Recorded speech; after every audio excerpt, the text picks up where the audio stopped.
das Forças Armadas Populares de Libertação de Angola, funções que vinham sendo desempenhadas com brio invulgar, com dedicação, coragem e perspicácia de estadista genial pelo nosso querido e saudoso camarada Presidente Neto, que inoportunamente faleceu a 10 de setembro em Moscou. Não é uma substituição fácil, nem tampouco me parece uma substituição possível. É apenas uma substituição necessária. A história da sua luta, coincidente com a da luta de libertação nacional e com a fase da Revolução Democrática Popular, deixa na memória de todo o povo angolano imagens e recordações inapagáveis que expressam, ora, um sentimento de grande dor e de profundo pesar, ora, num vigoroso redobrar de determinação e de firmeza para levar a bom termo a obra por ele iniciada, a construção da sociedade socialista em Angola, assente em princípios marxistas-leninistas.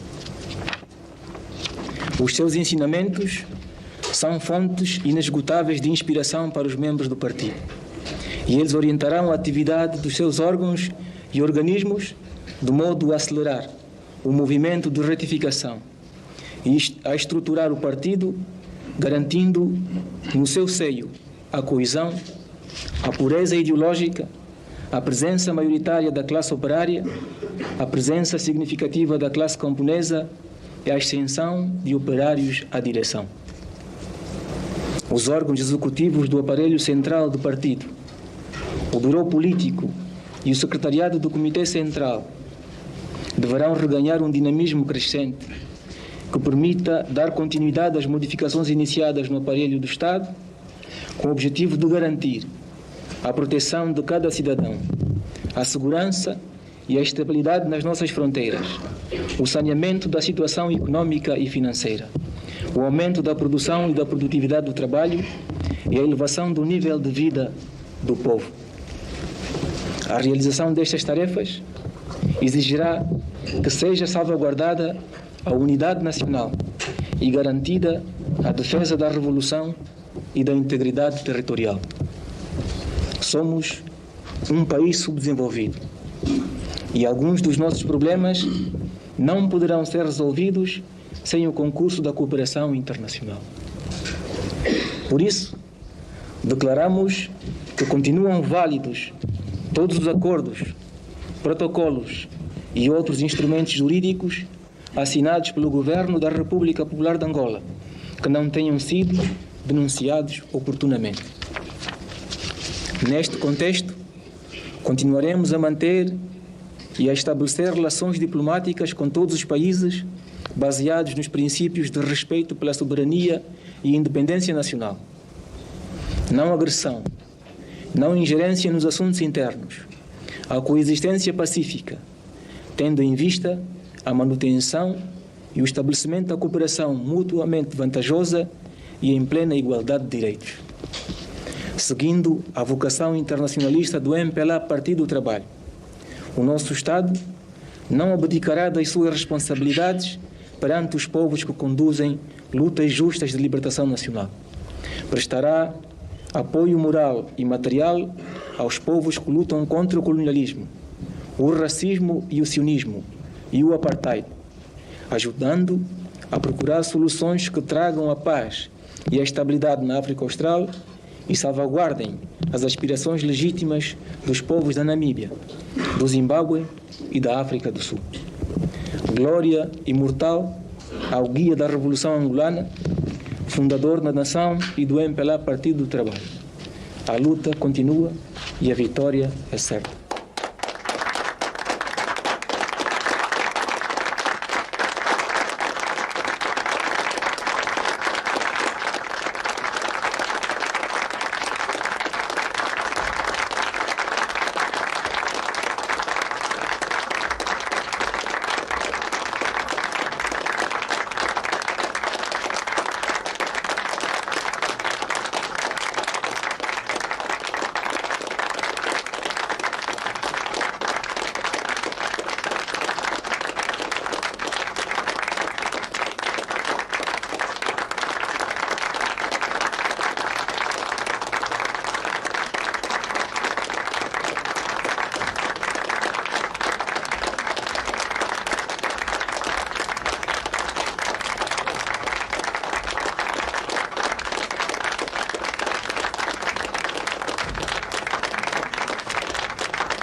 Acabamos de ver momentos em que o ex-presidente da República, José Eduardo dos Santos, era investido ao cargo de chefe de Estado em 1979. Acompanha a seguir o perfil do ex-presidente José Eduardo dos Santos e algumas das suas declarações quando da sua ida a Barcelona.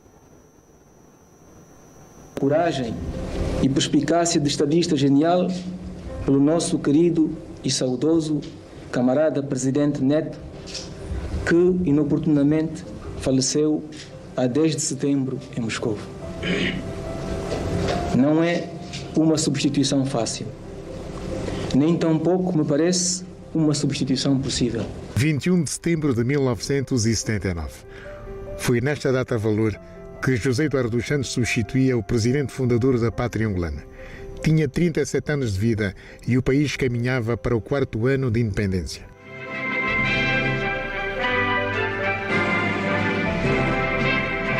Angola estava em guerra contra um dos exércitos mais poderosos do mundo, a África do Sul, que detinha na altura a 9ª maior indústria de armamento do mundo e apoiava a UNITA de Jonas Savimbi.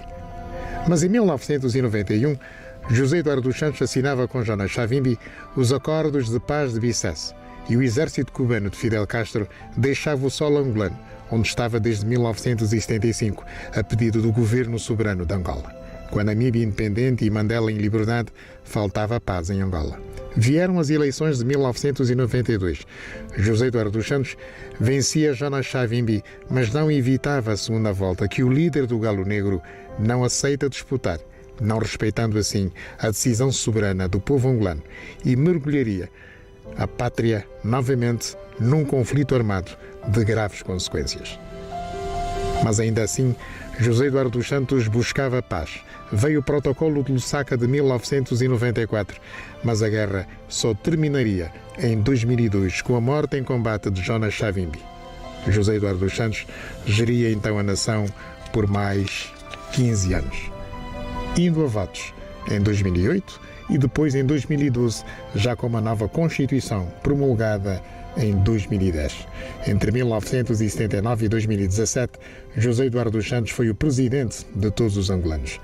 A retirada da vida política foi anunciada pelo próprio José Eduardo dos Santos no dia 11 de março de 2016, durante uma reunião do seu partido de sempre. Integrei-me nas fileiras da luta clandestina de libertação nacional em Luanda, em 1960, aos 18 anos.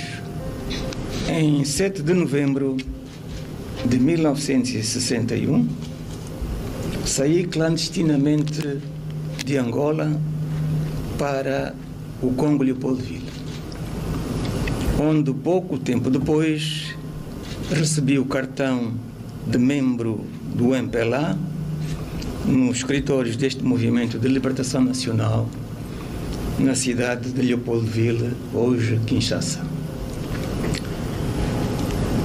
Em novembro de 1974, fui eleito membro da direção do MPLA. Em 1980, no quadro do sistema de partido único, fui eleito presidente do MPLA e presidente da República Popular de Angola. Em setembro de 1992, em eleições democráticas multipartidárias, como presidente do MPLA, conduzi o partido à vitória nas eleições legislativas e com maioria absoluta.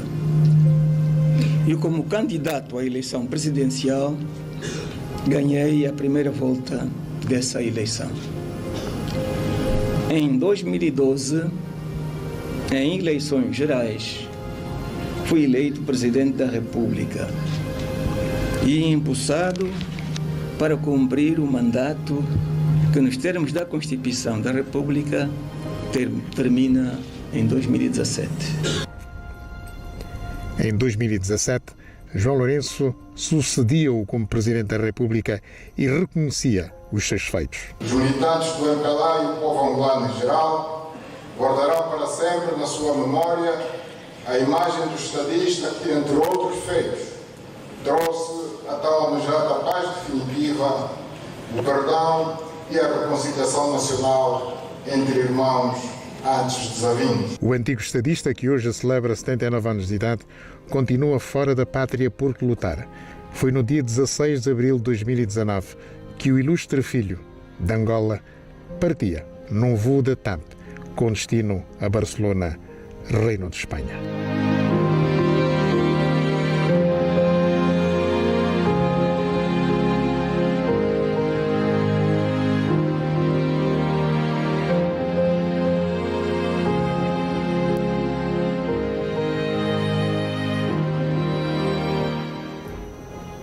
O país está em luto. Angola acaba de perder o arquiteto da paz, engenheiro José Eduardo dos Santos, aos 79 anos de idade, vítima de doença. O governo já em comunicado manifestou o seu sentimento de pesar à família enlutada. José Eduardo dos Santos sofria de alguns problemas de saúde já há vários anos, esteve internado durante alguns anos em Barcelona. Vamos proceder à leitura do comunicado do governo angolano. Mais uma vez, o Executivo da República de Angola leva ao conhecimento da opinião pública nacional e internacional, com um sentimento de grande dor e consternação, o falecimento de Sua Excelência, o ex-presidente da República, engenheiro José Eduardo dos Santos, ocorrido hoje às 11h10 em Espanha, certificada pelo boletim médico da clínica em Barcelona após prolongada doença. O Executivo da República de Angola inclina-se com o maior respeito e consideração perante a figura de um estadista de grande dimensão histórica que regeu durante muitos anos com clarividência e humanismo os destinos da nação angolana em momentos muito difíceis. O Executivo da República de Angola apresenta à família enlutada os seus mais profundos sentimentos de pesar e apela à serenidade de todos neste momento de dor e consternação. Recorreu à ajuda de países amigos para fazer face à intervenção militar externa. Hoje, existem ainda forças cubanas em Angola pela simples razão de não ter cessado essa intervenção externa de forças armadas que efetuam constantes agressões contra o nosso povo. As forças cubanas não constituem qualquer ameaça para os Estados da região, pois elas jamais transpuseram as nossas fronteiras a fim de penetrarem em territórios vizinhos. A sua permanência circunscreve-se num quadro meramente defensivo, em apoio às Armadas Populares de Libertação, enquanto elas não possuírem a capacidade requerida para fazer termos de grande envergadura. Popular vive uma intervenção direta das Armadas Regulares Sul-Africanas, profundidade de cerca de 400 km da fronteira com a Namíbia. Na verdade, essa agressão veio somente tornar mais evidente os laços que ligam as forças regulares sul-africanas aos bandos armados de fantoches da UNITA que operam no interior de Angola. Durante os últimos 4 anos, o exército sul-africano realizou aproximadamente 4.000 violações do nosso espaço aéreo e terrestre, 168 bombardeamentos aéreos, uma centena de ataques terrestres de envergadura, 4 desembarques navais e incontáveis desembarques de material por paraquedas, o que provocou, consequentemente, milhares de mortos e feridos entre militares e civis, assim como a destruição de diversos bens e equipamentos. Não se está, pois, em Angola perante qualquer guerra civil. A República Popular de Angola é, de facto, vítima de uma guerra de agressão levada a cabo pelas forças regulares do regime da África do Sul, que utilizam e comandam os bandos fantoches da UNITA para realizar os seus objetivos. Esse conflito só poderia ser considerado interno se não houvesse essa intervenção militar sul-africana ou outra intervenção externa qualquer em apoio aos bandos armados. No dia em que tal intervenção externa cessar, um clima de paz e estabilidade no nosso país será instaurado rapidamente. O povo angolano é pacífico e o nosso governo pratica na África Austral uma política construtiva de paz que salvaguarda os seus direitos como nação livre, independente e soberana. Em janeiro, o Rio... Vamos a qualquer momento ter mais informações sobre a morte do ex-presidente da República, José Eduardo dos Santos. Ao longo deste jornal, a TV Zimbu tem uma equipa de enviados especiais a Barcelona.